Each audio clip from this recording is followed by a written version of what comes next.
এই ভিডিওতে আমি বাঙালি রান্নার খুব দরকারি একটা মশলা যার নাম ভাজা মশলা বানিয়ে দেখাবো। এর জন্য আমি নিয়েছি গোটা ধনে 1 টেবিল স্পুন, গোটা জিরে 1 টেবিল স্পুন, মৌরি 1 টেবিল স্পুন, শুকনো লঙ্কা 1 পিস আর তেজপাতা হাফ পিস।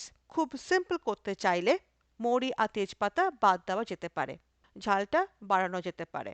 একটা ছোট মশলা তাওয়াতে আমি শুকনো লঙ্কা আর তেজপাতা লো টু মিডিয়াম হিটে একটু চাপ দিয়ে সেঁকে নিয়েছি। দুই দিক একটু কালচে হতেই উঠিয়ে নিয়েছি, যাতে বেশি পুড়ে না যায়।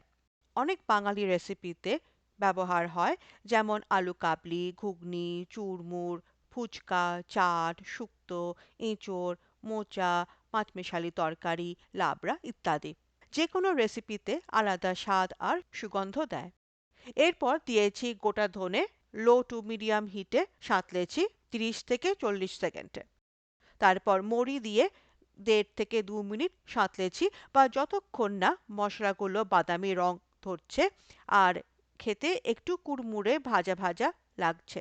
আমার মশলা খুব সুন্দর ভাজা ভাজা হয়েছে, তাই একটা প্লেটে সরিয়ে রেখেছি।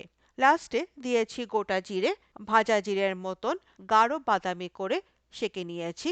গোটা মশলা ড্রাই রোস্ট করলে ওর ভেতরে এসেনশিয়াল অয়েলগুলো অ্যাক্টিভেটেড হয় আর মশলার টেস্ট আর সুগন্ধ বেড়ে যায়।